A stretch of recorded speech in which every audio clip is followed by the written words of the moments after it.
The surveillance and harassment of Alexander Solzhenitsyn, the Nobel Prize-winning Russian author and dissident, stand as one of the most emblematic episodes of the Soviet Union's war on dissent. Solzhenitsyn's works expose the brutal realities of Stalin's labor camps and the oppressive nature of the Soviet regime, making him a target of relentless KGB operations designed to silence his voice and destroy his reputation. Alexander Solzhenitsyn first attracted the ire of the Soviet state with the publication of One Day in the Life of Ivan Denisovich in 1962. The novella, which described a single day in the life of a Gulag prisoner, was initially permitted under Nikita Khrushchev's thaw, a period of relative openness. However, as the political climate shifted, Solzhenitsyn's growing defiance and his subsequent works, including the monumental The Gulag Archipelago, placed him squarely in the KGB's crosshairs. To silence Solzhenitsyn, the KGB launched a sustained campaign of surveillance, harassment, and intimidation. His home was bugged, his phone calls were tapped, and his mail was intercepted. Agents shadowed him everywhere, ensuring he felt the oppressive weight of the state's gaze at all times. Friends and colleagues were interrogated, warned against associating with him, and in some cases coerced into betraying him. They sought to discredit Solzhenitsyn, both within the Soviet Union and abroad.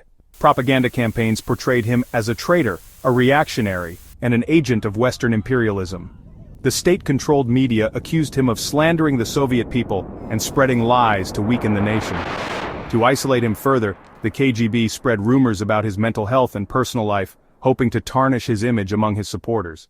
The publication of The Gulag Archipelago in the West, in 1973, marked a turning point in the regime's campaign against Solzhenitsyn. The book was a damning exposé of the Soviet-forced labor camp system, meticulously detailing the horrors of the Gulag and the regime's abuses. Its impact was seismic, drawing global condemnation of Soviet practices and earning Solzhenitsyn international acclaim as a champion of truth and human rights. The KGB responded with increased aggression. In 1974, Solzhenitsyn was arrested and charged with treason. Rather than risk a highly publicized trial that could further damage the Soviet Union's image, the authorities chose to exile him. He was stripped of his citizenship and deported to West Germany, a move that was as much a calculated measure to neutralize him as it was an acknowledgement of his global stature. In exile, Solzhenitsyn continued his crusade against the Soviet regime, using his newfound freedom to speak openly about the tyranny of communism. His works and speeches became rallying cries for dissidents around the world, further cementing his legacy as one of the most influential voices of the 20th century. Despite their efforts, the KGB failed to silence Solzhenitsyn. His writings endured, inspiring generations and contributing to the eventual collapse of the Soviet Union. His return to Russia in 1994 after the fall of the USSR was a poignant moment of vindication, a testament to the enduring power of truth in the face of oppression. The story of Alexander Solzhenitsyn's surveillance and harassment by the KGB is a chilling reminder of the lengths authoritarian regimes will go to suppress dissent.